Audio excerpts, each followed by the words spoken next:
바울과 실로아노와 디모데는 하나님 아버지와 주 예수 그리스도 안에 있는 데살로니가인의 교회에 편지하노니 은혜와 평강이 너희에게 있을지어다.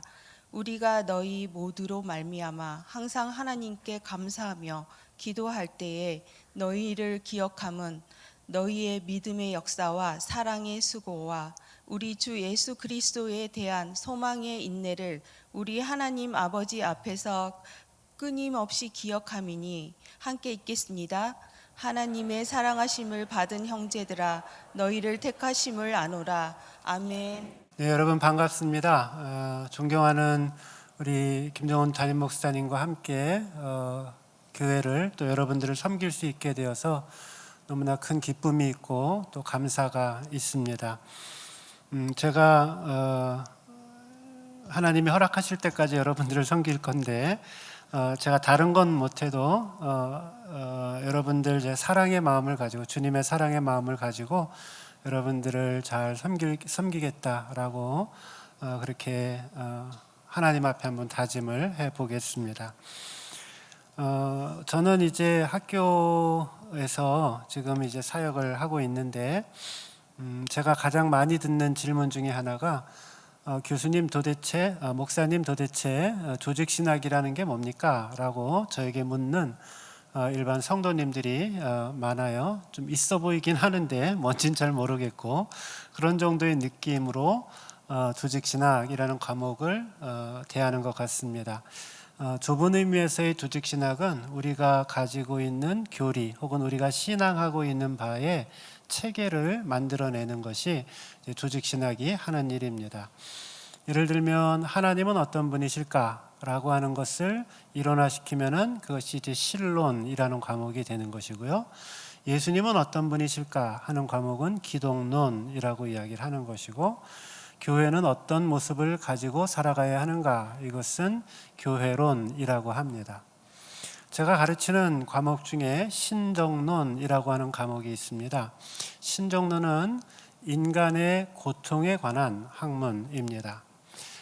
도대체 왜 인간은 이 땅을 살아가면서 이토록 많은 눈물을 흘리고 또 슬픔을 경험하고 아파해야 하는가 하는 인간의 고통과 관련된 학문입니다.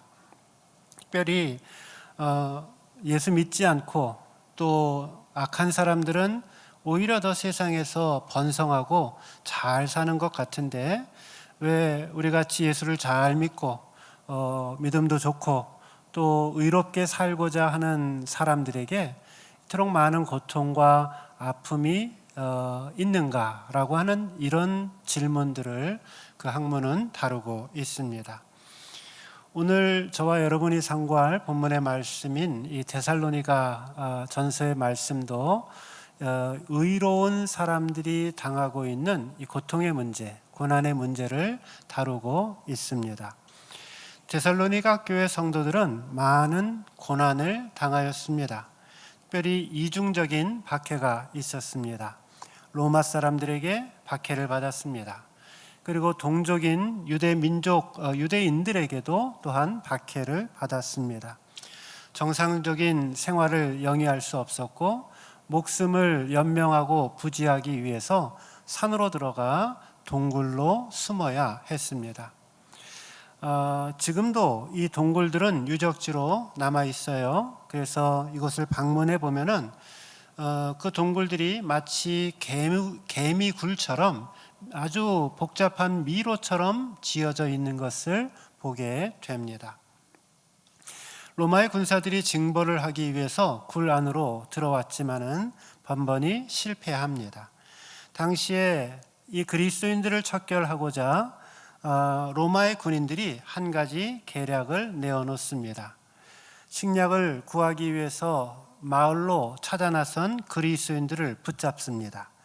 그리고 그들을 그 동굴의 입구에다가 세워놓고 붙잡아 놓고는 거기에 십자가를 만들어 놓고 그곳에 메어 달아서 죽이게 하거나 혹은 그 십자가에서 산채로 불을 내어서 화형을 시켜서 죽이기도 하였습니다.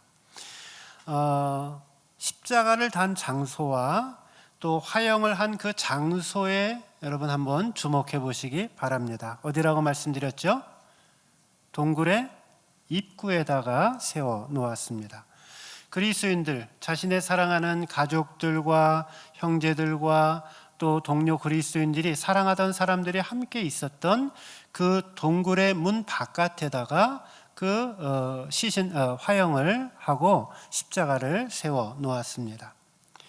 데살로니가의 성도들은 자신들이 사랑하던 그 가족과 형제들과 친지들이 죽어가고 있는 그 모습을 동굴 속 안에서 숨죽이며 지켜보아야 했습니다.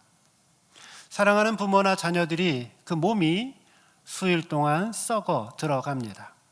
또 불에 타서 그 몸이 타들어갑니다. 생각해 보세요. 동굴 안에서 그 시신들이 썩어가고 있는 그 모습을 보면서 그 냄새가, 그 악취가 얼마나 심했겠나 한번 상상해 보십시오. 데살로니가 성도들, 그들은 그 칠흑 같은 동굴 속에서도 사랑하는 사람들의 죽음을 지켜보면서까지 자신들의 그 믿음을 지켰던 믿음의 사람들이었습니다. 멀리 있던 사도 바울이 이 소식을 듣습니다. 그리고 그들을 격려하고 위로하고 용기를 주기 위해 붓을 듭니다. 바울은 데살로니가 성도들이 그 고통에 찬 삶의 현실을 바라보면서 다음에 세 가지 이유로 이 데살로니가 성도들을 매우 크게 칭찬합니다. 그 칭찬의 내용이 오늘 함께 읽은 본문의 3절 말씀에 해당됩니다. 3절 말씀 제가 읽어드릴게요.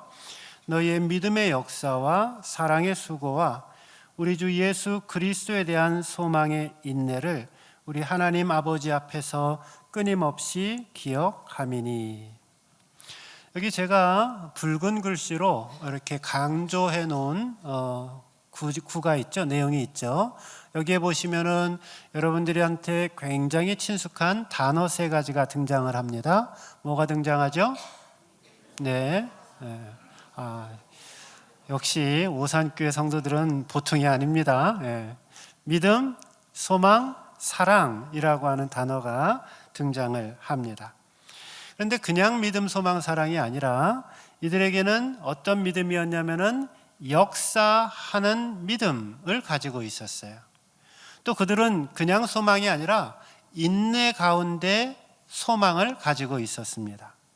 그리고 또 그들의 사랑은 그냥 사랑이 아니라 수고하는 사랑을 가지고 있습니다. 저는 오늘 이 말씀을 여러분들과 함께 나누면서 저의 간증이 담긴 설교를 여러분들과 함께 나누고자 합니다. 첫째는 역사하는 믿음이라는 표현입니다. 데살로니가 성도들은 역사하는 믿음을 가지고 있었습니다. 역사하는 믿음, 아루구 피스토스라고 하는 말입니다. 이 아루구라고 하는 말은 뭐냐면, 역사하는 이라는 말의 뜻은 뭐냐면은 움직이고 있는, 활동하고 있는, 열심히 일하고 있는 이란 단어의 뜻입니다. 그러니까 데살로니가 성도들이 가지고 있었던 그 믿음은 어떤 믿음이냐? 매일의 삶 속에서 움직이고 있는 믿음이라는 거예요. 역사를 하고 활동하고 그 믿음대로 살아가는, 움직이고 있는 믿음을 가지고 있었다라는 겁니다. 여러분 믿음은 어떠세요? 어떤 사람들은 나는 믿음이 있다라고 말을 하는데 그냥 죽은 믿음을 갖고 믿음이 있는 줄 알고 있는 사람도 있습니다. 어떤 사람은 믿음이 있다라고 말을 하는데 잠자고 있는 믿음을 갖고 있는 사람들이 있어요. 근데 오늘 데살로니가 성도들은 믿음의 역사하는 믿음이라 그랬지 잠자는 믿음이라고 얘기를 안 하고 있단 말이죠. 혹은 어떤 분들은 믿음을 갖고 있다 그러는데 머리로만 갖고 있는 사람이 있어요. 머리로 갖고 있는 믿음은 귀신들도 갖고 있죠. 하나님이 한 분인 줄을 귀신들도 알고 떤다라고 얘기를 했단 말이죠. 머리로만 알고 있는 믿음이 아니었다라는 겁니다. 저는 전형적인 흑수저 출신입니다. 중학교 2학년 때부터 경제적 이유로 부모님과 떨어져서 생활을 했습니다. 당시에 고등학교 3학년이었던 저희 형님, 작은 형님과 함께 자립해서 생활해야 했습니다. 수업을 마치면은 리어카를 끌고 형님과 함께 장사를 했습니다. 여름에는 지금은 없지만 아이스 케이크 집에서 만들어서 밤새 만들어서 팔았습니다. 겨울에는 밤새 반죽을 해서 핫도그를 만들어서 팔았습니다. 그래도 이제 경제적인 안정이 되지를 않으니까 월세를 낼 수가 없어 어쩔 때는 한두 달 살다가 쫓겨나기도 하고 어떤 때는 보름을 살다가 집을 쫓겨나기도 했습니다. 신학교에 입학할 때 그 내는 원서 중에 주민등록 등본이 있습니다. 저는 주민등록 등본이 3페이지가 돼서 그 면접하시는 분이 이 교수님이 넘기더니 자네는 됐네 그만 나가보게나 그러고 그냥 합격 통지서를 보내줬습니다. 고난과 고생이 어린 청소년 저희 시절에 커다란 삶의 도전이었습니다. 그러다 형님의 소개로 서울침례교회를 다니게 되었습니다. 당시에는 조효은 목사님이 얼마 전 작고하셨는데 담임 목회를 하셨고요. 또 제가 간 지 얼마 되지 않아서 이동원 목사님께서 막 부임을 하셔서 이제 목회를 하실 때였습니다. 저는 이곳에서 그 목사님들의 말씀을 통해 복음을 듣게 되었습니다. 설교 말씀을 통해서 하나님 앞에서 저의 죄인된 모습을 보게 하셨고요. 예수님의 십자가의 보혈의 사랑을 알게 하셨습니다.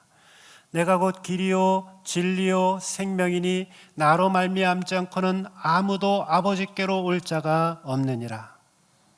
예수님만이 내 삶의 유일한 길이 되어지시고 진리가 되어지시고 참 생명이 되심을 깨닫게 하시고 믿게 하셨습니다. 저는 목사님 인도를 따라서 저의 죄를 회개하고 예수님을 제 마음속에 구세주로 모셔드렸고요. 또 주님으로 주인으로 모셔드렸습니다.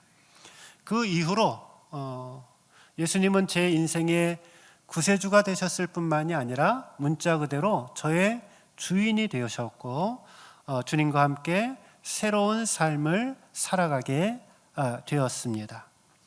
하나님께서는 예수 그리스도 이외에 구원받을 만한 그 어떤 이름도 이 세상 가운데 주신 적이 없다라고 선포하십니다.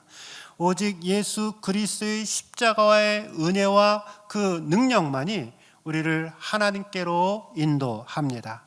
이것이 기독교의 신앙과 다른 타종교와의 신앙 사이에서의 근본적인 차이가 됩니다. 예수님을 믿으면서 제가 가장 많이 변한 것은 예수님의 그 한량없는 사랑을 통해서 제 인생의 목적을, 참된 목적을 깨닫게 된 것입니다. 하나님은 미물과도 같은 저에게 핫도그 겨울에 만들어서 팔고 여름에 아이스 케이크 만들어서 팔던 그 중학생이었던 저에게 인생의 참된 삶의 목표와 목적을 알게 하셨습니다. 나에게 새 생명을 허락해 주신 그 예수 그리스도의 복음을 땅끝까지 증거하라는 삶의 목표와 비전을 허락하셨습니다. 저는 오늘도요, 내 안에 내주에 계시는 성령 하나님의 인도를 따라서 매 순간 주님과 동행하고 교제하고 있고요. 주님 주시는 기쁨과 또 행복한 삶을 누리며 살아가고 있습니다. 혹시 예배드리는 여러분들 가운데에서 아직도 내가 예배는 드리고 교회 나온 지는 좀 됐지만은 아직도 예수님을 내 삶의 진정 구세주와 주님으로 모셔드리지 않은 분이 계시다라면 오늘 예배드리는 이 시간 내 삶의 죄를 회개하고 예수 믿고 참된 생명의 삶, 새로운 삶을 살아가실 수 있기를 주님의 이름으로 축원드립니다. 데살로니가 성도들, 그들은 죽은 믿음이나 잠자는 믿음이 아니라 자신의 삶 속에서 살아 움직이는 역사하는 믿음의 소유자들이었습니다. 예수 그리스도를 자신의 삶의 구세주로 영접했고요, 자신의 삶의 주님으로 영접하였습니다. 그리고 말 그대로, 문자 그대로 주인 되신 그 예수님의 뒤를 따라서 주님의 말씀대로 살고 성경 말씀대로 살고 하나님의 이끄심과 성령님의 인도하심대로 따라 살아가 참된 믿음의 자리, 살아있는 믿음의 자리로까지 나아갈 수 있었습니다. 이것이 데살로니가 성도들이 가지고 있는 산 믿음, 살아있는 믿음, 역사하는 믿음이었습니다. 바라기는 마음으로 믿고 또 입으로 시인하여서 예수 그리스도를 나의 구세주와 주님으로 모실 뿐만이 아니라 진정 예수님이 내 삶의 구세주와 주인 되셔서 주님의 말씀대로 순종하고 하나님의 뜻대로 살아가시는 산 믿음, 역사하는 믿음의 소유자들 되시기를 주님의 이름으로 축원드립니다. 두 번째, 소망의 인내입니다. 데살로니가 성도들은 소망함 가운데에 인내함이 있었습니다. 삶에 어려움이 있었고요, 삶에 질곡이 있었고 삶에 아픔이 있었습니다. 그런데 그 속에서, 그 어려움 속에서 무너지지 않고 소망을 간직하고 인내하며 한 걸음 한 걸음 걸어갔습니다. 당나귀 등 위에 모자라는 이야기를 들어보신 적이 있으십니까? 당나귀 등 위에 많은 짐을 싣고 주인이 장터로 나아갑니다. 태양이 내리쬐는 그 힘든 고갯길을 힘들게 올라갑니다. 나귀 주인이 더워서 쓰고 있던 모자를 잠깐 벗어서 당나귀 등 위에다가 살짝 얹어 놓습니다. 그런데 갑자기 당나귀가 쓰러져서 죽어버리고 만 것입니다. 아주 작은 모자이지만 그 더해진 무게의 그 모자의 무게를 견디지 못해서 쓰러져서 죽어버린 것입니다. 이것은 저와 여러분이 살아가고 있는 우리의 인생을 상징합니다. 많은 인생들이 자신의 등 위에, 자신의 어깨 위에 모자 하나만 더 얹혀도 견딜 수 없을 것 같은, 죽을 것만 같은 아픔과 고통의 순간들을 경험하며 하루하루 살아가고 있습니다. 제가 인생에 어려움을 겪을 때에 하나님께서 저에게 주신 말씀이 하나 있습니다. 이사야서 43장 1절과 2절입니다.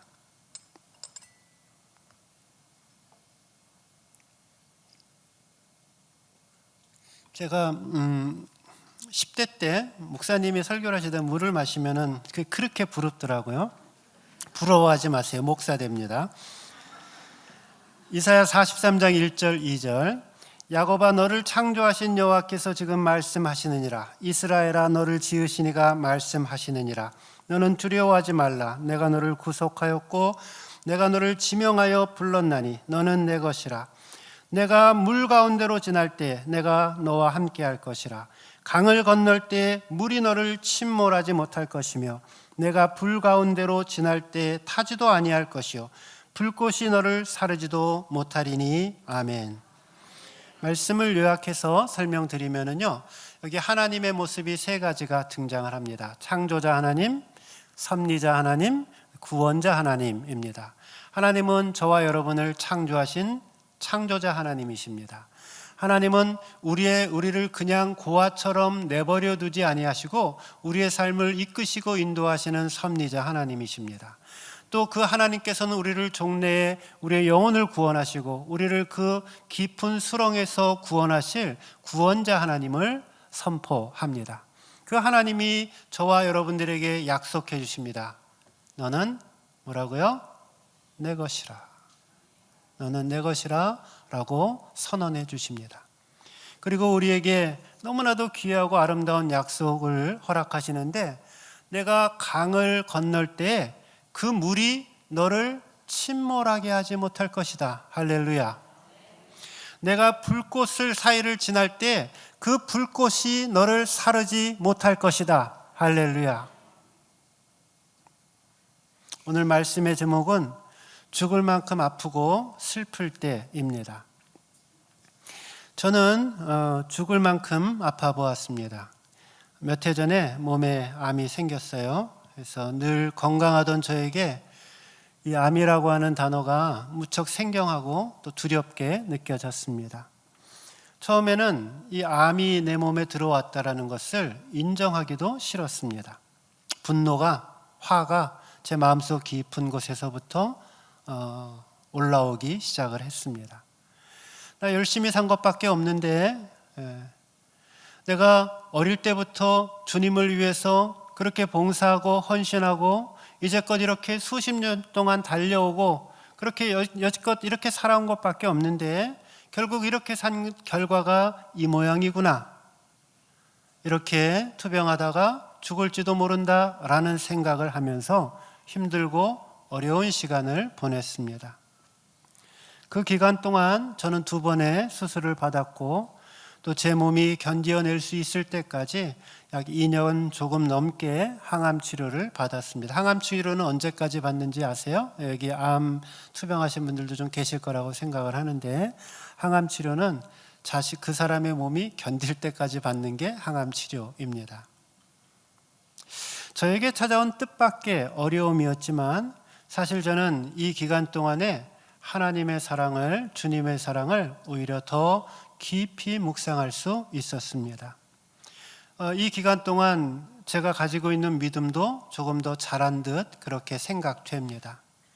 그리고 무엇보다도 어려움에 처해 있던 다른 사람들을 더 깊이 사랑하고 더 깊이 공감해 줄 수 있는 마음이 생겼습니다. 저는 이것이 제 인생의 마지막 어려움이겠구나라고 생각하며 그 시간들을 보냈습니다. 그러던 중에 더 커다란 시련이 저에게 찾아왔습니다.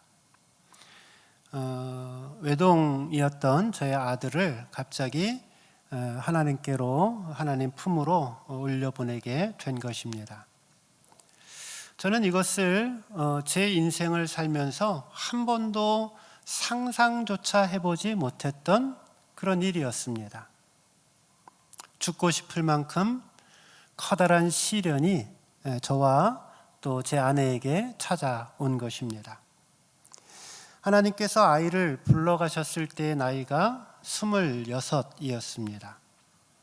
암에 걸리고 힘들게 투병한 것이 일의 아픔이었다라고 하면 자식을 잃은 그 아픔은 얼마나 클까요? 아이가 저희 곁을 떠난 지가 수년이 흘렀습니다. 아이가 묻혀있는 그곳을 아직도 찾아갈 용기가 나지 않습니다.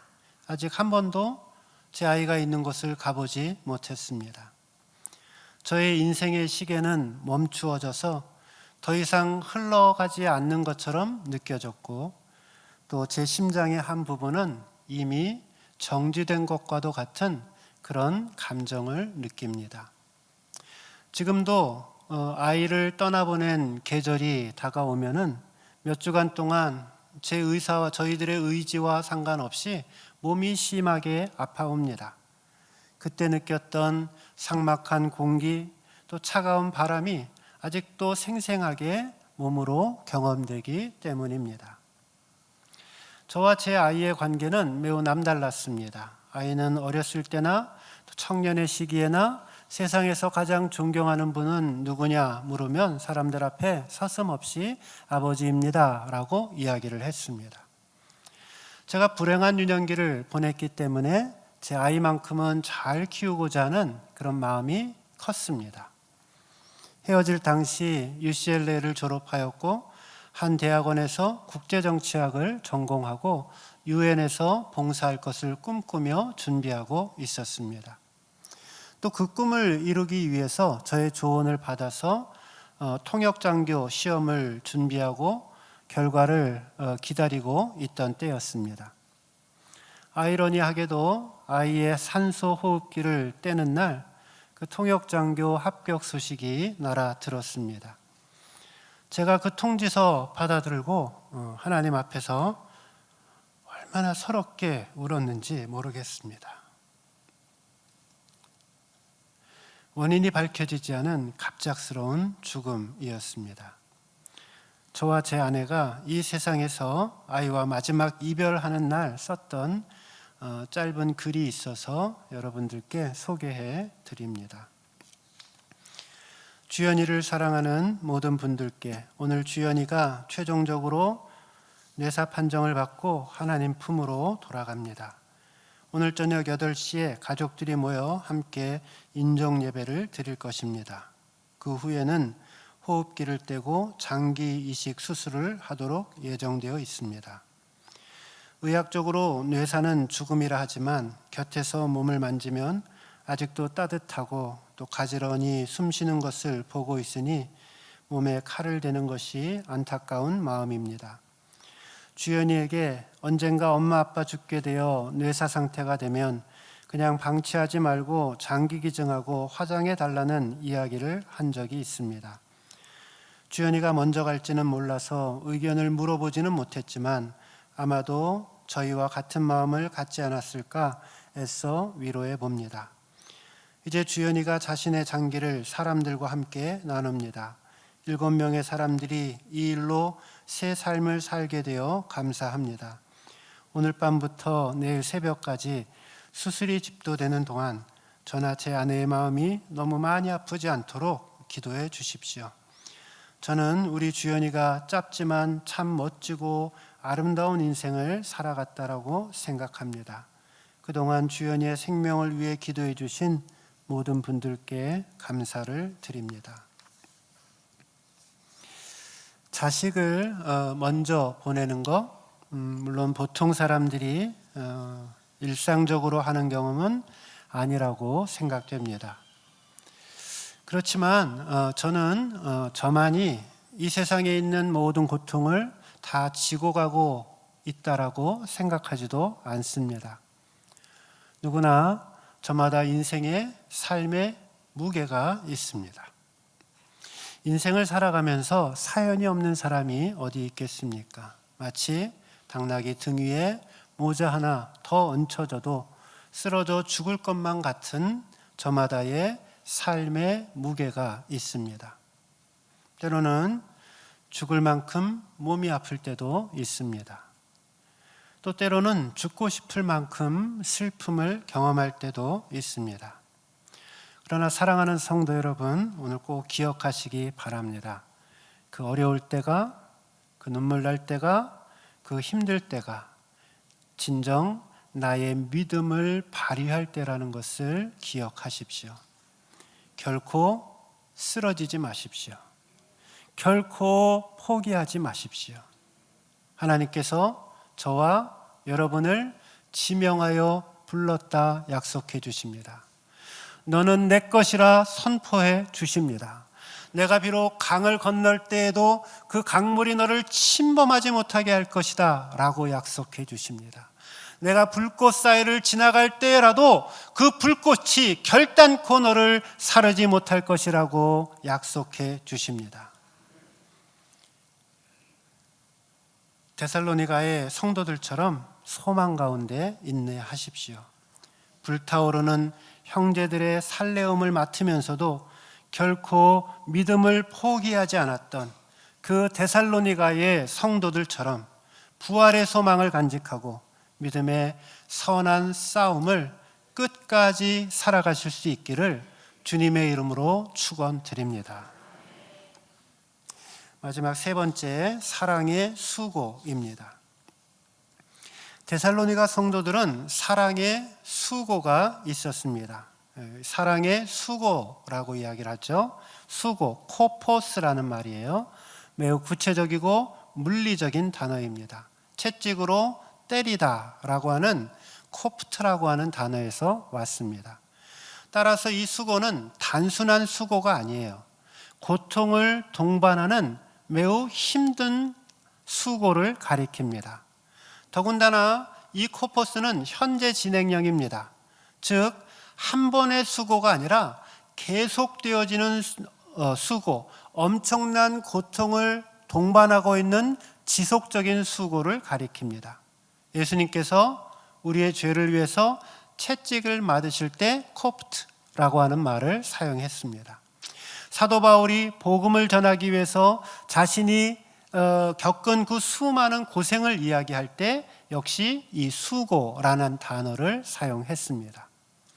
사랑은 기분이나 감정만이 아닙니다. 사랑은 애를 쓰는 것이고요. 사랑은 노력하는 것이고요. 사랑은 코프트하는 것입니다. 제가 지난 삶의 어려움을 겪으면서 아내와 나눈 이야기 한 가지를 나누고 말씀을 마치고자 합니다. 아이를 떠나보내고 얼마 있지 않아서 아내에게 제가 한 말입니다. 여보, 아이를 이 땅에서 다시 못 보는 것은 커다란 슬픔이지만 그래도 내가 돌이켜 생각해 보면 내 마음속에 아이를 유감없이 후회함 없이 사랑했다라고 하는 마음은 들어. 아내도 곧바로 자신도 그렇다라고 대답을 하였습니다. 물론 목회자 형편으로 아이가 원하는 것을 다 뒷바라지 해주지는 못했습니다. 그러나 저희에게 주어진 형편과 환경 속에서 아이를 유감없이 마음껏 사랑했다라고 자부를 합니다.